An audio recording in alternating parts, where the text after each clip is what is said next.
हे WhatsApp guys, welcome back once again. दोस्तों, इस दुनिया में एक माँ अपने बच्चों के लिए कुछ नहीं करती, लेकिन फिर भी कई बार उसे बहुत सी असफलताओं का सामना करना पड़ता है। कहते हैं कि इंसान पूरी कोशिश करे तो सब कुछ पा सकता है, मगर अगर सब कुछ करने के बाद भी उसे कुछ भी हासिल ना हो तो उसे क्या करना चाहिए? क्या उसे हार मान लेनी चाहिए या फिर उस हार से सीख कर उसे आगे बढ़ना चाहिए? क्या है लगातार असफल होते रहने के बाद भी आगे बढ़ने का राज? क्या है वो चीज जो ऐसे लोगों को रुकने नहीं देती? इन सभी सवालों के जवाब हमें आज की इस कहानी में मिलेंगे। तो चलिए शुरू करते हैं। कहानी की शुरुआत एक शूटिंग सीन से होती है, जहां बहुत से लोग शूट के लिए आए होते हैं। यहाँ मिलते हैं हमारी कहानी के मेन कैरेक्टर जियाओ से, जो कि एक फ्लावर बेचने वाली होती है। शूट के लिए एक सीन के बाद वहाँ मिस्टर बर्बरी आते हैं, जो कि एक अमीर आदमी की बेटी थी। मिस बर्बरी ने टीम के सभी लोगों के लिए फ्लावर्स मंगवाए थे और उन्हीं को डिलीवर करने के लिए जियाओ भी वहाँ आई थी। मगर तभी डायरेक्टर का एक खास आदमी उस पर गुस्सा करने लगता है, क्योंकि वो शूट के बीच में ही आ गई थी। अब जियाओ वहाँ से माफ़ी मांग कर जाने ही लगती है कि तभी डायरेक्टर उसे देखकर उसे फिल्म में एक सीन शूट करने के लिए कहता है। यहाँ उसे इस सीन को शूट करने के लिए 200 युआन दिए जा रहे थे, इसीलिए वो उसके लिए मान जाती है। अब क्योंकि जियाओ पहले से ही काफ़ी गरीब और लाचार थी, उस सीन में एक्टिंग भी कुछ ऐसी ही करनी होती है। इसी वजह से वो उसे बहुत ही अच्छे से परफॉर्म करती है, जिससे डायरेक्टर काफ़ी खुश हो जाता है। मगर तभी मिस बर्बरी का एक आदमी सभी टीम मेंबर को वहाँ इकट्ठा होने के लिए कहता है और वो सभी को उनके हार्ड वर्क के लिए बधाइयाँ देता है। मगर इसी वक्त जियाओ ज़ोर ज़ोर से चिल्लाने लगती है और बाहर की तरफ भागती है। असल में कुछ लड़कों ने उसकी ट्राइसिकल चुरा कर वहाँ से भाग रहे होते हैं। वो उनके पीछे भागती है, मगर वो लोग तब तक वहाँ से जा चुके थे। उन्हीं के पीछे भागते हुए अचानक से एक वैन से टकरा जाती है, मगर होपफुली कि उसे ज़्यादा चोट नहीं लगती। तभी वैन का ओनर बाहर आता है और वो एक्सीडेंट उसी की गलती बताकर वहाँ से चला जाता है। यहाँ जियाओ को याद आता है कि ट्राइसिकल का पीछे भागते हुए उसे जो 200 युआन मिले थे वो भी कहीं गिर चुके हैं, और ये सब देखकर वो बहुत ज़्यादा एग्जॉस्ट हो जाती है, निराश हो जाती है। रात में वो उसी रोड पर पड़े फ्लावर्स को उठा लेती है जो शूटिंग टीम के लोगों ने वहाँ फेंक दिए थे। वहीं दूसरी तरफ किसी बॉक्सिंग क्लब में एक फाइट चल रही है। तभी वहाँ जियाओ पहुँचती है। वो किसी को ढूंढ रही है और कुछ देर बाद उसे वो आदमी मिल जाता है। असल में आदमी कोई और नहीं बल्कि उसका हस्बैंड लियो है, जो कि एक शराबी है। उसकी हालत देखकर वो उसे अकेले उठाकर वहाँ से बाहर ले आती है। इसी बीच फेंग, जो कि MMA का एक फाइटर है, उसकी फाइट भी खत्म हो चुकी है और वो वहाँ से बाहर आकर अपनी बाइक पर बैठा होता है। इधर जियाओ अपने हस्बैंड को ले जाने में परेशान हो रही थी। तभी क्लब के कुछ लोग आकर उसे परेशान करने लगते, मगर फेंग उन्हें भगा देता और उसे मदद के लिए पूछता है। पर जियाओ मना कर देती है और उसे उसकी हेल्प करने के बदले एक लिक्वर दे देती है, जिसे वो तुरंत ही पीने लगता है। अब उसे ऐसा करता देख वो चिल्लाते हुए कहती है वो तो सिर्फ एक्सटर्नल यूज़ के लिए है। अब आगे जियाओ लियो वी को अपने बैग पर बैठाकर घर ले आती है, जहाँ रास्ते में वो अपनी बहन हुआन से भी मिलती है, जो अपने पति के लिए चाय लेने जा रही है। वो जियाओ को बताती है उसे बताती है कि उसके हस्बैंड का नेशनल कॉलेज एंट्रेंस एग्ज़ाम पास आ रहा है और उसी के लिए वो तैयारी कर रहा है। अब घर आकर वो सबसे पहले लियो को बेड पर सुला देती है, जिसके बाद वो अपने फादर इन लॉ को फ़ोन देखने से मना करती है, क्योंकि उनकी आंखें ऑलरेडी ख़राब थी। वहीं ये सब करने के बाद वो देखती है कि उसकी बेटी जिंग उसे एक गुड नाइट लेटर लिखकर सो चुकी है। यहाँ वो उसे पढ़ती है और बहुत खुश होती है। उसके बाद वो अपने फादर इन लॉ को भी उनकी जगह से उठाकर सुलाने ले जाती है। हम जान पाते हैं कि वो दिन भर मेहनत करती है और रात में पैसे कमा कर वापस आती है, जिसके बाद वो खाना बनाती है और घर संभालती है। उसका घर एक पुरानी फैक्ट्री के छत पर था, मगर उसने उसे बहुत ही सुंदर तरीके से सजा कर रखा था, क्योंकि वो उसे किसी जन्नत से कम नहीं समझती थी। अब सुबह होती है और वो फिर से अपने काम पर निकल जाती है, जहाँ वो जगह जगह बेचने का काम करती है। एक दिन जब वो अपनी बेटी को स्कूल से लेने के लिए गई होती है, तो वहाँ के प्रिंसिपल उसे कहते हैं कि वो अपनी बेटी को किसी स्पेशल स्कूल में डाल दे, क्योंकि वो वहाँ एडजस्ट नहीं कर पा रही है। जिस पर जियाओ उन्हें अश्योर करती है कि वो पूरी कोशिश करेगी। असल में उसकी बेटी जिंग को बचपन से ही बोलने में परेशानी थी। वो अच्छे से मॉम और डैड भी नहीं बोल पाती थी, जिस वजह से वो बेटी को लेकर काफ़ी परेशान रहती है। खैर, जब वो इससे स्कूल से वापस ला रही होती है तो उसे ट्राइसिकल पर बैठाकर घर लाने लगती है। मगर तभी जिंग के क्लास के कुछ बच्चे उसे प्लांट कहकर चिल्लाने लगते हैं। अब जियाओ को लगता है कि उसकी ट्राइसिकल में रखे प्लांट को देखकर वो प्लांट्स चिल्ला रहे। मगर तभी जिंग ट्राइसिकल से उतर जाती है और साइन लैंग्वेज में अपनी माँ से कहती है कल से वो खुद घर जाया करेगी, उन्हें स्कूल से लाने की ज़रूरत नहीं है। उसकी माँ को समझ नहीं आता कि वो ऐसा क्यों कह रही है, इसीलिए वो उसके पीछे पीछे जाने लगती है। कुछ दिन बाद जियाओ अपनी माँ के घर जाती है, जहाँ वो उनसे लियो के बारे में बात करती है, जिस पर वो उनसे कहती है कि उसे लियो को डिवोर्स दे देना चाहिए। मगर जियाओ का कहना था कि वो नहीं चाहती कि उसकी बेटी उसकी तरह बिना डैड के बड़ी हो। असल में जियाओ के मदर और फादर बहुत टाइम पहले ही डिवोर्स ले लिया था, जिसकी वजह से उसे बहुत सी परेशानियों का सामना करना पड़ा।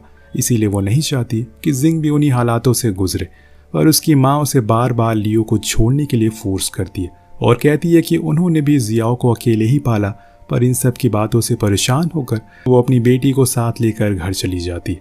रात होने पर जियाओ लियो से जिंग के बारे में बात करती है और उसे प्रिंसिपल ने जो कहा सब कुछ बताती है, जिस पर उसका हस्बैंड लियाओ उससे कहता है कि वो लोग लाइफ में फेल हो गए और जिंग को पालने में भी।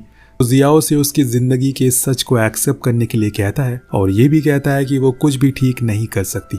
मगर जियाओ उसे बहुत ही पॉजिटिव रिस्पॉन्स करती है और कहती है कि अगर वो लोग करना चाहें तो सब कुछ ठीक हो जाएगा। जिसके बाद लियो शराब की बोतल लेकर वहाँ से चला जाता है। एक तो वो कुछ काम नहीं करता और ऊपर से वो फैमिली को सपोर्ट भी नहीं करता। लियो जियो की उम्मीदों को तोड़ने के लिए बहुत ही ख़राब बातें कहता है, मगर फिर भी उसके मन में पॉजिटिविटी को ख़त्म नहीं कर पाता, क्योंकि जियाओ को यकीन होता है कि वो एक न एक दिन सभी चीज़ों को सही कर देगी। अब नेक्स्ट डे जब वो काम पर जा रही होती है तो वो रास्ते में अपनी बहन हुआन से उसके हस्बैंड से मिलती है, जो उसे बताते हैं कि उनके लिए वो एंट्रेंस एग्ज़ाम क्रैक करना बहुत ज़रूरी है, जिस पर जियाओ उन्हें मोटिवेट करके अपने काम पर चली जाती है। उस दिन एक बार फिर जियाओ उसी शूटिंग के सेट पर जाती है, मगर इस बार खुद के लिए। असल में उसने जब लास्ट टाइम वो शूटिंग सीन किया था तब डायरेक्टर ने उसे उसकी अगली फिल्म बॉक्सिंग मॉम के लिए ऑडिशन देने के लिए कहा था। उस वक्त तो उसने ऐसा कुछ नहीं सोचा, मगर कुछ टाइम बीत जाने के बाद उसे लगा कि उसे वो ऑडिशन देना चाहिए और इसी के लिए आज वो यहाँ पर आई है। डायरेक्टर के खास आदमी के कुछ देर बात करने के बाद उसने उसे फॉर्म दिया। इसके बाद वो खुश होकर घर वापस लौट आई। रात में वो बॉक्सिंग क्लब के अंदर जाकर एक फाइट देखने लगती है, मगर तभी वहाँ के मैनेजर आकर उसे वहाँ से बाहर निकाल देता है, जिसके बाद वो क्लब के बाहर खड़े होकर प्रैक्टिस में लग जाती है। तभी ए फेंग वहाँ आता है और उससे पूछता है कि क्या वो बॉक्सिंग सीखना चाहती है, जिस पर वो बताती है कि उसे एक मूवी के ऑडिशन के लिए वो सीखना है। ये सब सुनकर फेंग उसे फ्री में बॉक्सिंग सिखाने के लिए अगले दिन उसे अपने जिम में इन्वाइट करता है, जिस पर वो बहुत खुश हो जाती है। अब उसे यकीन था कि वो अपॉर्चुनिटी उसकी ज़िंदगी बदल देगी और अगले दिन वो अपनी बेटी को इस बारे में बताती है, जिस पर वो खुश होकर साइन लैंग्वेज में उसे ऑल द बेस्ट कहती है। स्कूल जाते वक्त जियाओ उसे उसके फेवरेट डम्पलिंग लाने का प्रॉमिस करती है। अब आज से उसकी नई शुरुआत होने जा रही है। वो जिम में बहुत मेहनत करती है, जिससे उसे काफ़ी चोटें भी आती है, मगर वो हार मानने वालों में से नहीं है। वो जिंग को स्कूल से लेने जाती है। इसी वक्त उसकी ट्राइसिकल पर प्लांट और लियो भी होते हैं, जो ड्रंक होकर उसमें बैठा होता है। जब जिंग स्कूल से बाहर आती है तो वो रोते हुए घर जाने लगती है, जिस पर जियो उसे तुरंत भागकर उसे अपनी रेन कोट पहनाती है, क्योंकि वहाँ बहुत तेज बारिश हो रही थी। मगर जिंग वो नहीं पहनती क्योंकि उसकी माँ उसके लिए डम्पलिंग नहीं लेकर आई थी। अब वो उसे समझाने की कोशिश करती है, मगर जिंग उसकी एक बात नहीं सुनती और वहीं रोती रहती है। उसके इस बिहेवियर से शियाओ को बहुत गुस्सा आता है, क्योंकि वो पहले ही बहुत ज़्यादा फ्रस्ट्रेट हो चुकी है। इसीलिए वो एक स्टिक से उसे मारने लगती है। तभी जिंग के वही कार वाले दोस्त वहाँ आते हैं और जियाओ को प्लांट ना मारने के लिए कहते हैं। तब वो उनसे पूछती है कि प्लांट कौन है, जिस पर वो बताते हैं कि जिंग रोज प्लांट के साथ घर जाती है, इसीलिए क्लास में सब उसे प्लांट कहकर चिढ़ाने लगे। ये सब सुनने के बाद जियाओ को समझ आता है और इसीलिए जिंग उसकी ट्राइसिकल पर बैठना पसंद नहीं करती। इसके बाद वो उसे गले लगा लेती है और सभी लोग घर चले जाते हैं। अगले दिन से जियाओ बहुत मेहनत से बॉक्सिंग प्रैक्टिस में लग जाती है और सारा दिन प्रैक्टिस करती रहती है, यहाँ तक कि वो काम करते वक्त भी प्रैक्टिस करती है। इसी बीच फेंग उसके करीब आने लगता है, मगर वो अपने लिमिट कभी नहीं भूलती। इस तरह से प्रैक्टिस करने की वजह से वो फिट भी होने लगी थी, जिस पर एक दिन लियाओ उसे क्लोज आने की कोशिश करता है, मगर वो उसे पीट कर बाहर भगा देती है। अब अपने वाइफ से मार खाकर वो काफ़ी फ्रस्ट्रेट हो चुका था और हियोन के हस्बैंड के पास जाता है, जिस पर वो दोनों एक दूसरे से लड़ाई करते हैं और उसका पूरा स्टडी रूम बर्बाद कर देते हैं। वहीं दूसरी तरफ फेंग शियाओ को एक बॉक्सिंग मैच दिखाने के लिए जाता है, जहां वो दोनों काफ़ी एंजॉय करते हैं। वापस आते टाइम जियाओ फेंग से पूछती है कि आखिर वो उसे फ्री में बॉक्सिंग क्यों सिखा रहा है, जिस पर वो उसे कोई जवाब नहीं देता। जब फेंग उसे घर ड्रॉप करने जाता है तो वो देखता है कि वो एक फैक्ट्री के छत पर रहती है। खैर वो इस बात पर ज़्यादा ध्यान नहीं देता और उसे ड्रॉप करके वहां से चला जाता है। अब यहाँ जियाओ को किसी और लड़की के साथ देखकर लियो और ह्योन के हस्बैंड काफी गुस्सा होते हैं, मगर लियाओ से कुछ कहता नहीं है। अगले दिन बॉक्सिंग मॉम के ऑडिशन पर बहुत से लोग और मीडिया आई थी, जहां उस मूवी के प्रोड्यूसर मीडिया के सामने ये बोलता है कि वो चाहते हैं कि हम नॉर्मल लोगों को भी इस फिल्म में एक चांस दे। इसी वजह से मूवी में फीमेल लीड के लिए ये वो ऑडिशन कर रहे हैं। तभी वहाँ लड़की के गेटअप में एक लड़का आता है जिसे सब पहचान लेते हैं और उसे बाहर निकलवा देते हैं, मगर तभी वो चिल्ला चिल्ला कर कहता है कि मैं 3 बच्चों का बाप हूँ और मैं किसी मदर से कम नहीं हूँ। जो सुनकर जियाओ काफ़ी सैड हो जाती है कि इंसान को पैसे कमाने के लिए कुछ करना पड़ता है। अब जैसे ही उसकी टर्न आती है तभी उसे फ़ोन पर एक मैसेज आता है, जिसे देखकर जियाओ के होश उड़ जाते हैं। वो ऑडिशन को छोड़ छाड़ कर वहाँ से भागने लगती है। असल में वो मैसेज लियो ने उसे किया था, जिसमें लिखा था कि जिंग कहीं गायब हो गई है। उसे भागता हुआ देखकर फेंग भी उसके पीछे भागता है और तभी वो दोनों लियाओ के पास पहुंचते हैं, जो रो रहा था। वो बताता है कि जिंग वहीं थी, मगर अचानक से वो कहीं गायब हो गई। अब ये सब सुनकर जियाओ तो जैसे पागल हो जाती है। वो अपनी बेटी को हर जगह ढूंढने शुरू करती है। कुछ देर बाद जिंग बियर की एक बोतल लेकर लियाओ के पास वापस आती है और बताती है कि लियो काफी दुखी था, इसीलिए वो उसके लिए बियर की बोतल लेने गई थी। अब उसे देखकर पहले तो लियो उसे डांटता है, मगर बाद में गले लगा लेता है। इन सब के बाद जियाओ वापस से ऑडिशन के लिए जाना चाहती है, जिस पर फेंग उसे बाइक पर लेकर ऑडिशन के लिए जाता है, मगर तब तक वहाँ सब कुछ बंद हो चुका था और सभी लोग जा चुके थे। उसने इस दिन के लिए इतनी मेहनत करी थी, लेकिन सब कुछ अब खत्म हो गया, जिसे दुखी होकर वो वहीं बैठ जाती है। तभी अचानक से डायरेक्टर की गाड़ी वहाँ से निकलती है और वो उसे वहाँ से जाने के लिए कहता है। उसी वक्त वहाँ फेंग और जिंग भी आ जाते हैं, जिसके बाद जियाओ डायरेक्टर से उसे एक ऑडिशन वहीं देने के लिए कहता है, जिस पर वो मान जाता है और जियाओ एक ड्रम पर अपने हाथों से मार मार कर ऑडिशन देने लगती है, जिसे देखकर उसकी बेटी रोने लगती है और डायरेक्टर को उस पर दया आ जाती है। इसी वजह से वो उसे सेलेक्ट कर लेते हैं। अब उसका सिलेक्शन होने पर सभी लोग बहुत खुश थे। देखते हैं कि सिलेक्शन हो जाने पर जिया और उसकी बेटी को एक दिन के लिए 5 स्टार होटल में रुकने का मौका मिलता है, जिस पर वो दोनों वहाँ की चीज़ें देखकर बहुत ज़्यादा एक्साइटेड हो जाते हैं। होटल के बाहर जियाओ और फेंग आपस में बात करते हैं, जहाँ फेंग उसे बताता है कि वो अपनी बाइक पर दुनिया घूमना चाहता है, मगर उसे कोई साथी नहीं मिल रहा है, जिस पर वो जियाओ की तरफ बढ़ता है, मगर वो खुद को उससे अलग कर लेती है और वहाँ से चली जाती है, क्योंकि वो एक मैरिड वुमेन है जिसके ऊपर बहुत सी जिम्मेदारियां हैं और वो उन्हें छोड़ नहीं सकती। इन सब के बाद जियाओ रूम में आ जाती है, जहां जिंग उसे उस रूम की सभी फैसिलिटीज को दिखाती है। वो दोनों बहुत मजे करते हैं। वो रात उनकी जिंदगी की सबसे बेहतरीन रात होती है। इसके बाद वो खेलते खेलते वहीं सो जाते हैं। एक दिन बॉक्सिंग मॉम का मेन ऑडिशन होता है। असल में उस दिन 2 कैंडिडेट को सेलेक्ट करा गया था जिन्हें कॉम्पिटिशन कराना था। मिस बर्बरी जो कि पहले से एक स्टार थी। खैर अब ऑडिशन स्टार्ट होता और सबसे पहले मिस बर्बरी अपने असिस्टेंट के साथ बॉक्सिंग का ऑडिशन देती और उनका ओपोनेंट उसे हार जाता है, जिसके बाद जियाओ का टर्न आता है, मगर तभी वही ओपोनेंट उसे बुरी तरह से मारता है और रिंग से बाहर कर देता है। ये सब देखकर फेंग को बहुत गुस्सा आता है और वो रिंग में जाकर उस आदमी को जोर से पंच मार देता है। इस पर सभी लोग काफी गुस्सा हो जाते हैं। तभी जियाओ उसे साइड में ले जाकर कहती है और बहुत डांटती है। वो उसे कहती है कि वो उसकी सक्सेस के बीच में ना आए, जिस पर फेंग उस आदमी से माफी मांगता है, मगर अब वो आदमी फेंग को ही जियाओ से लड़ने के लिए कहता है, जिस पर वो एग्री नहीं करता क्योंकि वो उसे पसंद करता है।